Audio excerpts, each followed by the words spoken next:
नरेंद्र मोदी सरकार के दूसरे कार्यकाल का एक बरस पूरा हो गया है। किसी भी सरकार की सर्वोच्च प्राथमिकताओं में होती है देश के लोगों की सुरक्षा, बॉर्डर के बाहर से भी और देश की सीमा के भीतर भी। इसीलिए आज हम बात करेंगे डिफेंस सेक्टर की, रक्षा मंत्रालय की। मोदी सरकार ने देश की रक्षा सुरक्षा के लिए क्या किया और वो कितना कारगर है। पहले बात बड़े फैसलों की।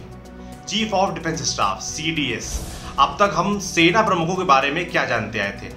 तीनों सेनाओं के लिए एक एक चीफ, थल सेना अध्यक्ष, नौसेना अध्यक्ष और वायु सेना अध्यक्ष।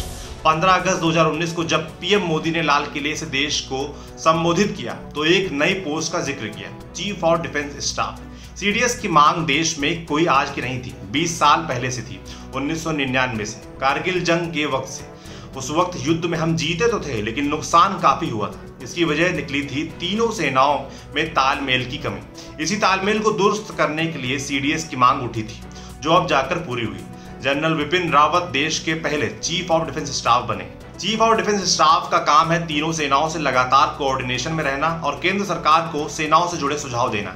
एक तरह से CDS राष्ट्रपति के नीचे रहकर तीनों सेनाओं का संचालन करने वाला व्यक्ति है।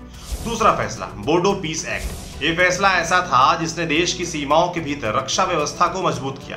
27 जनवरी 2020 को दिल्ली में केंद्र सरकार, असम सरकार और प्रतिबंधित उग्रवादी संगठन national democratic front of Bodoland के बीच एक शांति समझौता हुआ।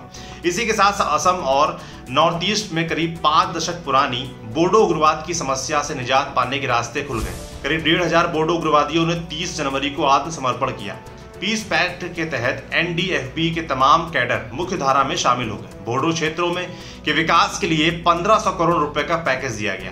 करीब 50 साल में हुई हिंसा में 2800 से ज्यादा लोगों की जान गई थी। इसमें इन सब के परिवारों को 5-5 लाख रुपए मुआवजा देने का ऐलान भी किया गया।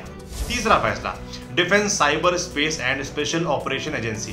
लंबे समय से ऐसी एजेंसी तैयार करने पर काम चल रहा था जो साइबर या स्पेस वॉर के लिए निपटने के लिए, सर्जिकल स्ट्राइक जैसे ऑपरेशंस प्लान करने के लिए मददगार हो।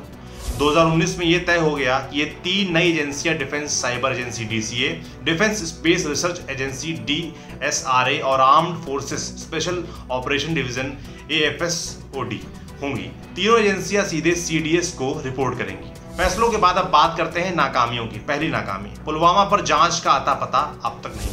14 फरवरी 2019 को देश ने पुलवामा अटैक का सामना किया था। 40 जवान शहीद हो गए थे। पाकिस्तान में मौजूद आतंकी संगठन जैश-ए-मोहम्मद ने हमले की जिम्मेदारी ली। हमले के बाद दोबारा चुनाव हुए, NDA दोबारा मोहम्मद से सरकार में आया।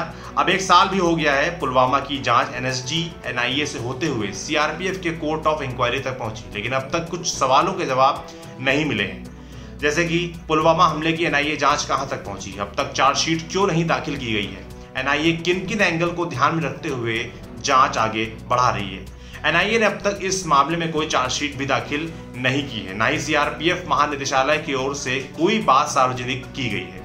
इसके अलावा कश्मीर को लेकर सुरक्षा पॉलिसी नहीं बन पाई है। जम्मू कश्मीर से अनुच्छेद 370 तो हटा दिया गया, लेकिन सुरक्षा का मामला अभी पुख्ता नहीं हुआ है। अभी भी वहां आतंकी और सिक्योरिटी फोर्सेस के बीच मुठभेड़ की स्थितियां लगातार बन रही हैं। इसमें हमारे सिक्योरिटी फोर्स के जवान शहीद होते जा रहे हैं। 2019 और 2020 अब तक मिलाकर जम्मू कश्मीर में सिक्योरिटी फोर्स के कुल 107 जवान शहीद हो चुके हैं। इसके अलावा 52 सिविलियन मारे जा चुके हैं, आतंकी भी मारे गए हैं 247। तीसरी नाकामी है, नागा शांति समझौता मुकम्मल नहीं हुआ। एक तरफ बोडो पीस पैक्ट ने देश की आंतरिक सुरक्षा को मजबूत किया, लेकिन नॉर्थ ईस्ट और उसके सीमाई इलाकों को पूरी तरह मजबूत करने वाला एक काम अभी भी बाकी है, नागा पीस पैक्ट। नागालैंड की इमरजेंसी का अंत करने के लिए नागा शांति समझौते की बात 2018 से सुनते आ रहे हैं हम लोग। हफ्ते, पखवाड़े, महीने, साल बीते। बोडो पीस पैक्ट भी हो गया, लेकिन नागा शांति समझौता अब तक मुकम्मल नहीं हो पाया है। मोदी सरकार 2.0 में केंद्र और नागा सशस्त्र बलों के बीच बात भी आगे बढ़ी। अक्टूबर 2019 में National Socialist Council of Nagaland Isak Muivah को कि दिल्ली में केंद्र के साथ एक बैठक भी हुई। केंद्र सरकार ने 3 में से 2 मांगों को मान भी लिया। पहली मांग, अरुणाचल, मणिपुर और असम की तरह नागा समुदाय की सामाजिक सांस्कृतिक मान्यताओं को संरक्षण देना। दूसरी मांग थी समुदाय के राजनीतिक प्रतिनिधित्व को बढ़ावा देना। लेकिन बात नागालैंड के अलग झंडे और अलग संविधान की मांग पर अटक गई, जो कि अब तक अटकी ही है। अब जान लेते हैं कुछ एक्सपर्ट्स की राय कि मोदी सरकार की रक्षा नीति, रक्षा मंत्रालय के काम पर वो क्या सोचते हैं। पहले सुनिए इंडिया टुडे के जर्नलिस्ट संदीप उन्नीथन की बात, वो क्या बोले। चीफ ऑफ डिफेंस स्टाफ का अपॉइंटमेंट यानी जनरलों का सरताज। नौसेना, वायुसेना और थल सेना के अध्यक्ष जरूर हैं, लेकिन वक्त के साथ तीनों में कोऑर्डिनेशन की जरूरत बढ़ती ही चली जा रही है। इसीलिए पहले चीफ ऑफ डिफेंस स्टाफ बने जनरल बिपिन रावत।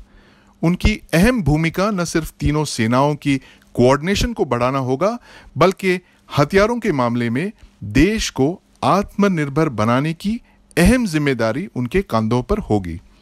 दूसरा, बोडो पीस अकॉर्ड। बोडोलैंड का मामला 30 साल से चल रहा है और इस शांति समझौते से असम और उत्तर पूर्वी भारत में शांति प्रक्रिया तेज हो जाएगी। तीसरा, 3 नए agencies, defence cyber agency, defence space agency और स्पेशल ऑपरेशंस डिवीजन। भविष्य में युद्ध जो भी होंगे उसके 3 महत्वपूर्ण पहलू होंगे और इन 3 पहलुओं को एड्रेस करेगी ये 3 एजेंसीज। साइबर स्पेस यानी कि इंटरनेट, दुश्मन की इंटरनेट इंफ्रास्ट्रक्चर पर हमला। दूसरा, स्पेस यानी अंतरिक्ष, हमारे सैटेलाइट्स की सुरक्षा और इनके इस्तेमाल से दुश्मन के इरादों का पता करना। और स्पेशल ऑपरेशंस डिवीजन, वक्त के साथ सेना के छोटी टुकड़ियों की अहमियत बढ़ती चली जाएगी और ये नई एजेंसी के गठन से सर्जिकल स्ट्राइक्स जैसे ऑपरेशंस को अंजाम दिया जा सकता है। हमारे दूसरे एक्सपर्ट हैं इंडिया टुडे के ही जर्नलिस्ट शिव अरोर। वो क्या बोले, खुद सुनिए। तो चीफ ऑफ डिफेंस स्टाफ का जो अनाउंसमेंट था वो बहुत महत्वपूर्ण था। ये एक प्रपोजल था कारगिल युद्ध के बाद, एक बहुत अहम प्रपोजल था जो अभी तक नहीं हुआ था और मोदी सरकार ने 2019 में उसको एक्टिव कर दिया था और जनरल बिपिन रावत बन गए इंडिया के first chief of defence staff. और चीफ ऑफ डिफेंस स्टाफ का ऑफिस को लेके बहुत सारे बहुत इम्पॉर्टेंट डिसीजंस हैं जो अभी तक नहीं हुए हैं, जॉइंटमैनशिप में, थिएटर कमांड्स में और बाकी सारा कोऑर्डिनेशन और cooperation between the armed services, उसको लेकर काफ़ी इम्पॉर्टेंट डिसीजंस पॉसिबल हो चुके हैं because of the creation of chief of defence staff. उसके अलावा अगर आप इम्पॉर्टेंट डिसीजंस के बारे में बात करोगे तो मेरे हिसाब से जो ये आत्मनिर्भरता का जो मैसेज था, सेल्फ रिलायंस का जो मैसेज था प्राइम मिनिस्टर मोदी का, ये एक बहुत ही इम्पॉर्टेंट और एक फार रीचिंग डिसीजन है। अभी तक हमारे पास कोई स्पेसिफिक जानकारी नहीं है कि ये कैसे एक्टिवेट होगा, ये कैसे इम्प्लीमेंट होगा, but ministry of defence, prime minister's office ने एक रोड मैप बनाया है जिसमें एक स्पेसिफिक परसेंटेज होगा जो हथियार जो है, मिलिट्री हार्डवेयर जो है, वो सिर्फ इंडिया में बनेगा। मेक इन इंडिया का जो कैंपेन था, जो प्रपोजल था पहले से, वो काफ़ी असफल रहा है अभी तक। तो ये पुश जो है, जो ये कोविड-19 पैंडेमिक के बीच में ये जो पुश जो आया है आत्मनिर्भरता डिफेंस में, मैं मानता हूँ कि इसका सिग्निफिकेंस और इम्पैक्ट काफ़ी फार रीचिंग होगा, क्योंकि अभी तक इंडिया, आप सबको पता है कि इंडिया एक देश है जो which is one of the biggest importers of military hardware. सारा जो हमारे हथियार जो हैं, आर्टिलरी गन्स को लेके, एयरक्राफ्ट को लेके, टैंक्स को लेके, मेजॉरिटी वो बाहर से आता है।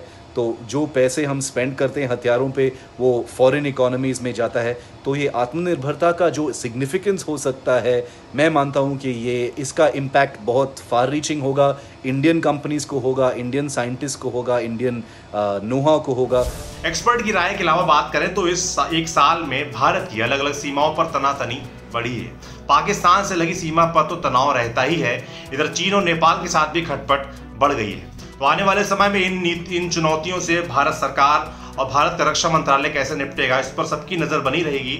आपके हिसाब से रक्षा मंत्रालय का काम पिछले एक साल में कैसा रहा, हमें कमेंट बॉक्स में लिखकर जरूर बताएं। बाकी देखते रहें दी लल्लन टॉप। शुक्रिया।